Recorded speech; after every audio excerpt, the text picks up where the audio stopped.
Les récits des prophètes sont remplis de leçons et de modèles à suivre. Nous méditons sur ce qui est arrivé aux nations qui nous ont précédés, nous en tirons des enseignements, et nous apprenons des prophètes les méthodes de l'appel à Allah, Seigneur des mondes.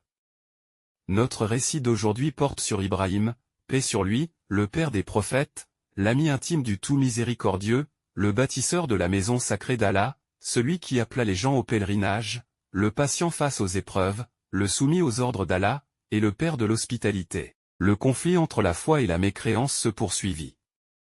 Après la destruction du peuple de Tamou, la foi réapparut quelque temps, mais la mécréance revint rapidement dans la péninsule. Alors Allah envoya l'un des prophètes doté d'une ferme détermination, le prophète Ibrahim, paix sur lui. Il est Ibrahim, fils de Tarak, fils de Nahor, fils de Saroug, fils d'Argou, fils de Phalig, fils de Gabir, fils de Shalik, fils de Kénan, fils d'Arphakshad, fils de Sam, fils de Noé, paix sur eux. Son père, Tarak, était surnommé Hazar. Il aidait son peuple et occupait une place importante parmi eux. Il faisait partie des fabricants d'idoles, non seulement il les adorait, mais il les sculptait de ses propres mains et les vendait aux gens. L'histoire d'Ibrahim, paix sur lui, est mentionnée 73 fois dans le Coran, à travers 25 sourates. Il naquit à l'époque de Nimrod ibn Canaan. Les devins avaient annoncé à Nimrod qu'un garçon naîtrait une certaine année, qu'il s'opposerait à sa religion et détruirait ses divinités.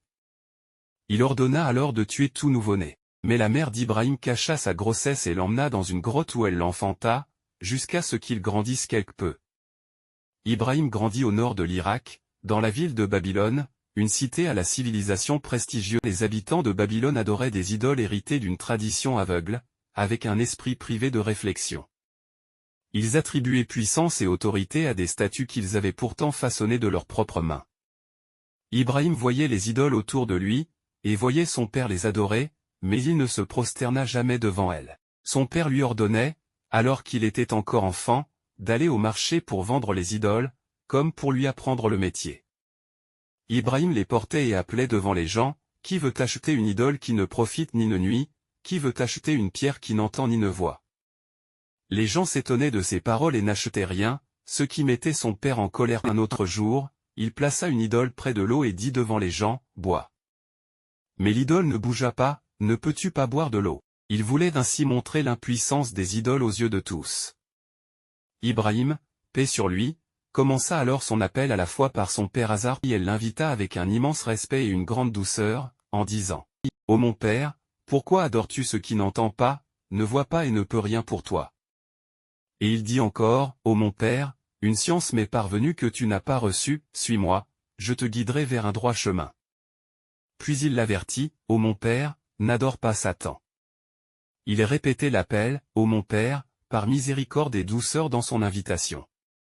Mais son père s'enorgueillit, se mit en colère et refusa le conseil à chaque fois. Il le menaça même, comme Allah le rapporte dans le Coran, « As-tu de l'aversion pour mes divinités, ou Ibrahim? Si tu ne cesses pas, je te lapiderai. Éloigne-toi de moi pour longtemps. » Ibrahim l'invita avec amour et bienveillance, mais il ne reçut en retour que menaces et rejets.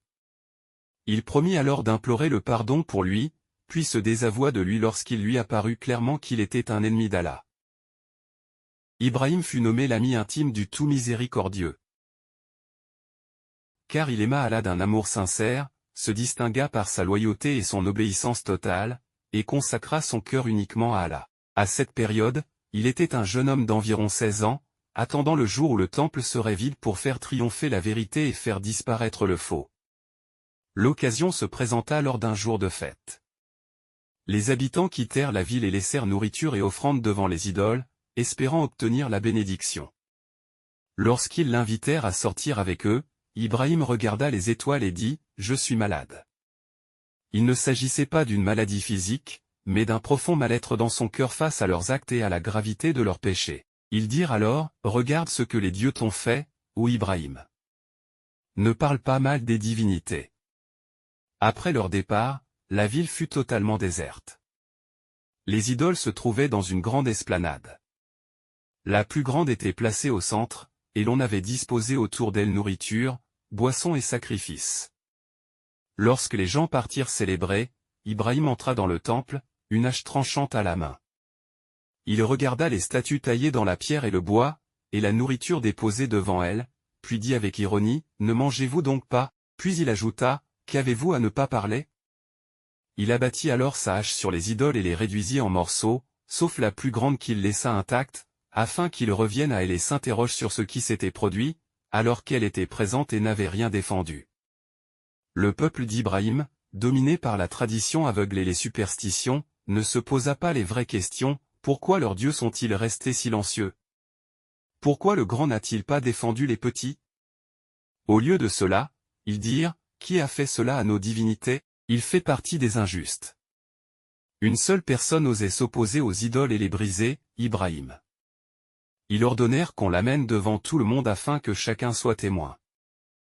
Ils lui demandèrent, est-ce toi qui as fait cela à nos dieux? Ibrahim répondit calmement, non, c'est le plus grand d'entre eux qui l'a fait. Interrogez-le, s'il peut parler. Ils dirent alors, tu sais bien qu'il ne parle pas. Ibrahim leur répondit, adorez-vous, en dehors d'Allah, ce qui ne peut ni vous être utile ni vous nuire? Malheur à vous et à ceux que vous adorez en dehors d'Allah. N'êtes-vous donc pas doués de raison? Chacun commença à se parler intérieurement, et son argument commença à les ébranler. Mais les dirigeants et les associateurs prirent peur. Leur colère éclata, brûlez-le. Brûlez-le. Ils décidèrent de se venger d'Ibrahim pour avoir ébranlé leurs croyances et l'arrêtèrent pour le punir. La nouvelle de la destruction des idoles parvint à Nimrod, le roi tyrannique qui opprimait les gens et dominait les terres d'Orient et d'Occident. Il se mit en colère et ordonna, amenez-moi ce jeune homme, je veux débattre avec lui moi-même. Ibrahim fut alors conduit au palais de Nimrod, entouré de courtisans, de ministres et de bourreaux. Nimrod lui demanda, ô Ibrahim, qui est ton Seigneur? Quel est ce Dieu que tu prétends supérieur au nôtre? Ibrahim répondit, mon Seigneur est celui qui donne la vie et la mort. Nimrod voulut argumenter par le faux. Il fit venir 2 condamnés à mort et dit, libérez celui-ci, et exécutez l'autre. Puis il dit, tu vois? Moi aussi, je donne la vie et la mort. Mais Ibrahim, paix sur lui, ne perdit pas de temps dans une discussion vaine. Il répondit par un argument décisif, Allah fait venir le soleil de l'Orient, fais-le donc venir de l'Occident. Nimrod resta stupéfait, incapable de répondre. Il comprit qu'il était impuissant face à l'argument d'Ibrahim. Alors l'un de ses ministres déclara, le peuple réclame qu'on le brûle.